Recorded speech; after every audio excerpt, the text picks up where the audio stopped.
Hi, this is Hyun, and for this video of one of the 4th of July, I decided to make it into a special edition where I put a voiceover to give you guys really all the nitty-gritty details that I've learned doing this climb.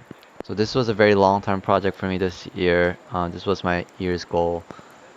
So I started doing the climb project in spring and then trained all summer for it to get the finger strength needed for the crux boulder problem.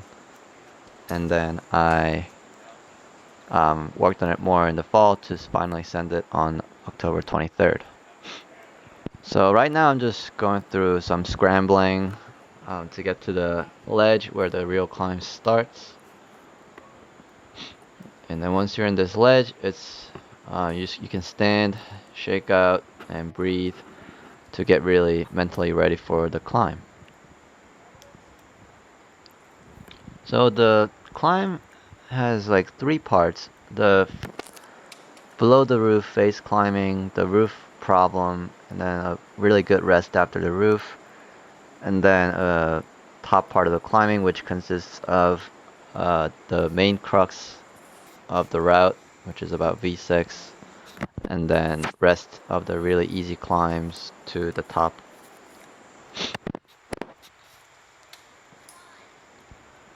So I'm getting ready to go, and I kind of forget to do this here, and then I do it, but you have to put the rope around your body, like I am doing right now, so you don't get tangled when you're going up.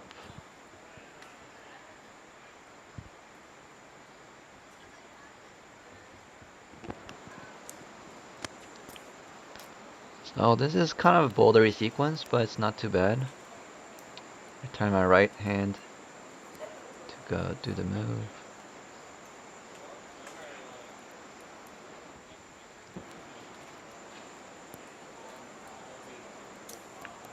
Then you get a couple more jugs going up. One thing I need to note that this is not a send attempt that I'm showing you. This is from October 2nd. I don't have the bottom of the lower part of the climb for my send attempt because I didn't have a cameraman, so I just kind of put it on a tripod for my send attempt for the top part of the climb, which matters the most. So right now it's a little bit crimpy, but if you stay close to the wall, it's not that bad.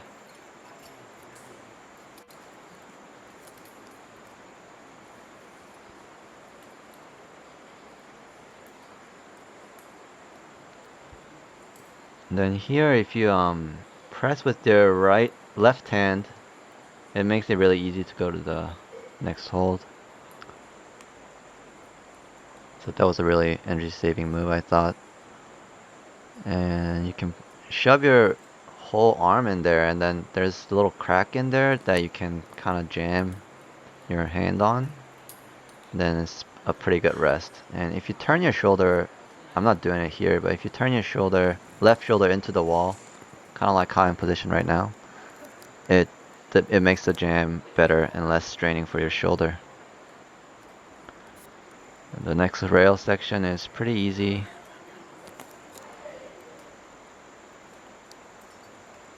Then you start to see the roof now.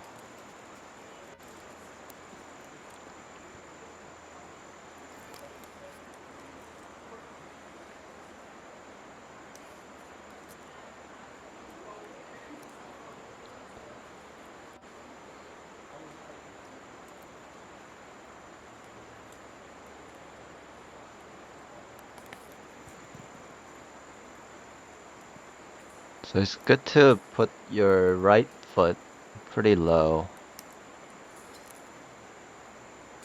I think here I put it pretty high, but if you couldn't find a place that you can put your right foot lower, it's a better rest.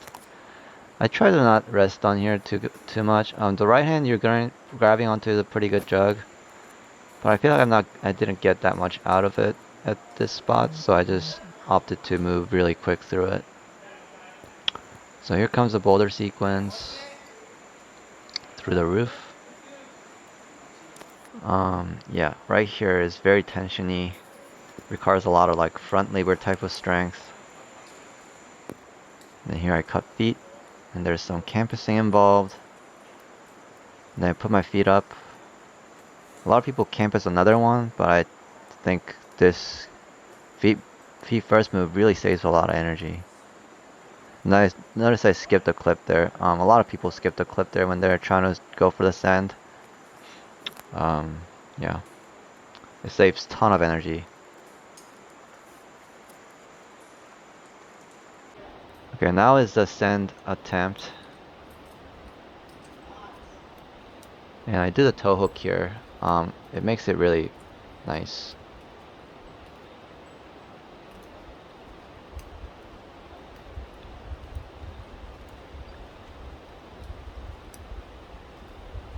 You clip, and this is a rest spot that I was talking about. And you noticed probably that I was having a knee bar pad on my calf, and this is where it comes really, really handy. So this was probably the most important part of the important part of climbing. This is the major rest spot before the crux. So I'm basically doing like a calf jam in there. I stick my leg into this big hole, and then I kind of do like a leverage between my calf and my toe. And it took me a lot of trial and error to really find the position that makes it comfortable enough to let go of my hands like this right now. So you really need to fidget with it to do this well, otherwise it's really uncomfortable. Right now, notice that I can't go past like 30 seconds. It's really strenuous to your leg. It really strenuous to like the top part of the ankle joint. So I alternate between no hands and just shaking out with my hands. Again, this was the most crucial part to sending the route, I believe. Aside from really dialing in the boulder problem, crux.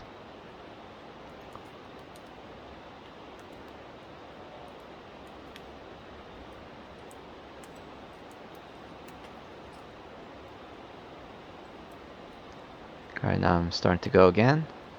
So this part is really easy. It's kind of entry moves to the crux.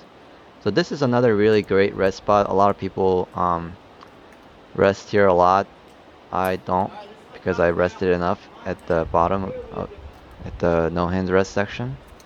A lot of people like this better than the calf bar that I do. So now I'm entering the crux. This is the crux sequence. So I skipped the next draw and the next draw. So overall I skipped 2 draws. So this is a pretty bad crimp, another bad crimp. Then you go to this Gaston bump to pretty good crimp. This is the most important crimp. You bump in, and you shimmy your foot, and then you go to the next one. This is the hardest move in my opinion. Then you come in, bring your foot up to a pretty bad hole that's gonna pop when you go to the next jug. So this is pretty much the saving grace move that kind of constitutes the end of the crux. And then one last move that's really tired but to a really, really good jug. So if you get to here, it pretty much signifies the end of climbing. The hardest part of climbing. And notice that I will soon, you can put your whole left and right arm into this crack and then rest on it. And then pretty much get a lot of it back.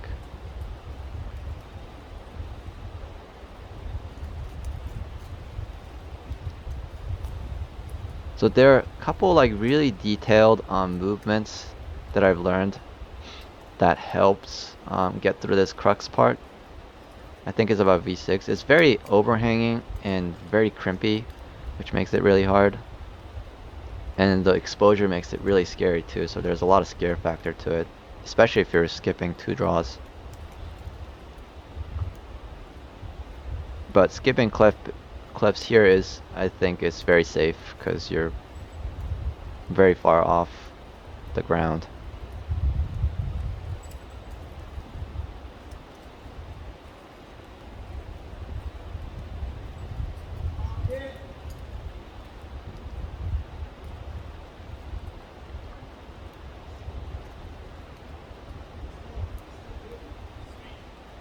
Yeah, and then I just kind of alternate my foot to kind of find the best position to jam my left or right hand into the crack. Now after that here is just pretty much a 10A climbing, I think. It's got pretty big throws, but they're all mega bucket jugs. So you don't need to worry too much.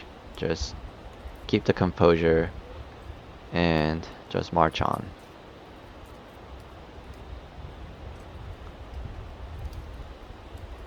And really try to manage the pump.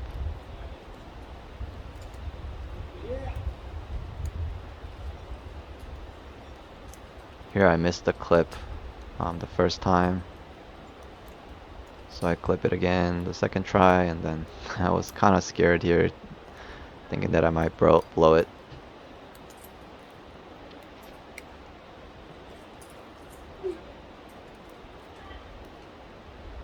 So I shake out. Probably the worst holds are the next coming two holds in this little part. So this one, and then going to the really good jug. But it's not that bad, honestly.